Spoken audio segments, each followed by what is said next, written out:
on to news coming in from Dehradun, where Uttarakhand Chief Minister Pushkar Singh Dhami has reacted to the Vikasnagar incident and said that strict action will be taken against those responsible for disturbing law and order in the state. He said anyone taking law into their own hands or committing crimes in Uttarakhand will face the strictest action as per police procedures. He also said that the administration is examining legal aspects of the incident and assured that no criminal will be spared. Let's listen into the Chief Minister's statement. मैं कहना चाहता हूं कि उत्तराखंड के अंदर कोई भी कानून अपने हाथ में लेगा, अपराध करेगा, भाइयों बहनों, अब उत्तराखंड की ये व्यवस्था, यहाँ का प्रशासन पूरे व्यवस्था के तहत, कानूनों के तहत उसके खिलाफ सख्त से सख्त कार्रवाई करेगा, कठोर कार्रवाई हम करेंगे। देहरादून में भी इस प्रकार की घटना हुई है। हम सारे कानूनी पहलुओं का प्रशासन वहां पर अध्ययन कर रहा है और उसके बाद वहां भी सख्त कार्रवाई की जाएगी। किसी को छोड़ा नहीं जाएगा। जो भी अपराधी है वो अपराध करके बच नहीं पाएगा। ये हमने ऐसी व्यवस्था को सुनिश्चित। Shubham Kotnala is joining us on this. Let's first go across to Sanjay Srivastav, who's there with us.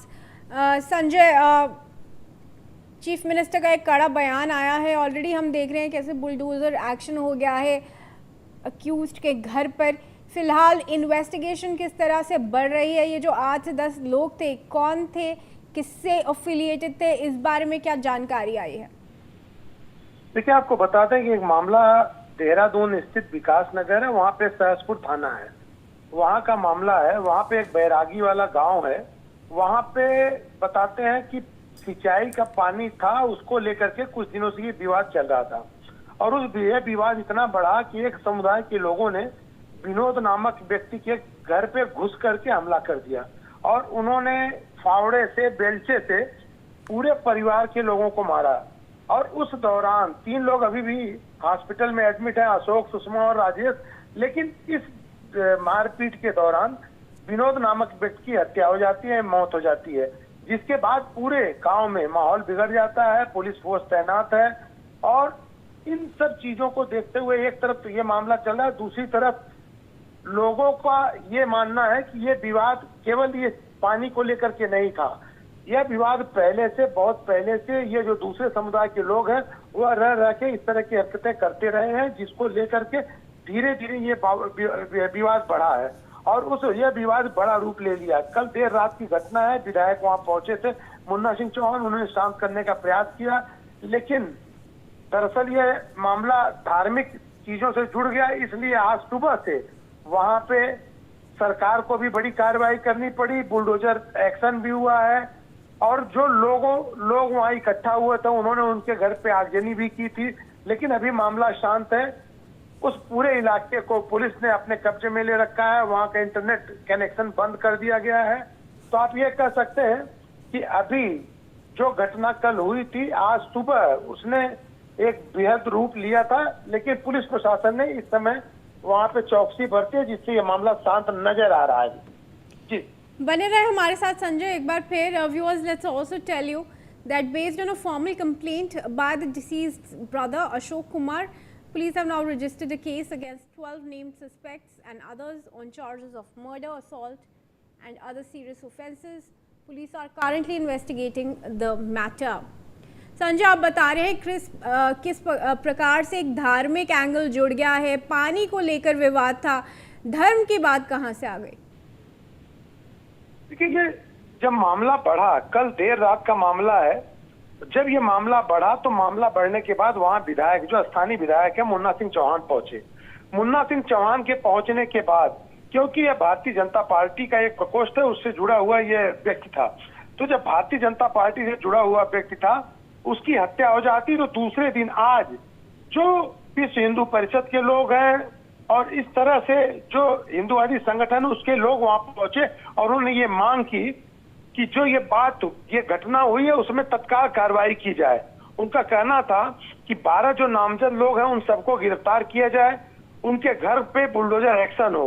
लेकिन जब तक ये एक्शन होता उसके पहले ही उसको एक रूप दे दिया गया और रूप देने के बाद बात बिगड़ सकती थी, लेकिन पुलिस ने वहां पे सजगता बरती, जिससे बड़ी दुर्घटना तो नहीं हुई लेकिन एक्शन हुआ है। उस एक्शन पे मुख्यमंत्री ने भी अपना रिएक्शन दिया है कि इस तरह की चीजें बर्दाश्त नहीं की जाएंगी। तो आप ये कह सकते हैं कि देखने में प्रथम दृष्टया ये लग रहा था कि धर्म से जोड़ के, लेकिन अभी पुलिस ने उस पर कमांड किया है, मामला अभी शांत है और हो सकता है कि इस तरह से पुलिस प्रशासन वहां पे चौकसी बरती है, लोगों की जांच चल रही है और पूरे प्रदेश से लोगों की नजरें उस पे हैं। जिले की पुलिस वहां पे है, जिलाधिकारी खुद नजर रखे हुए हैं, बताया जा रहा है कि एसएसपी वहां पहुंच भी चुके हैं। इन सारी चीजों को देख के ये कहा जा सकता है कि मामला अभी शांत नजर आ रहा है। जी Sanjay, in fact was in a view of potential communal tension in the village following the incident. A heavy police deployment and packed provincial armed constabulary personnel has also been made. Sanjay बताइए किस प्रकार की व्यवस्था है अब police की, वहाँ पे कैसा डिप्लॉयमेंट दिखने को मिल रहा है और फिलहाल माहौल कैसा है?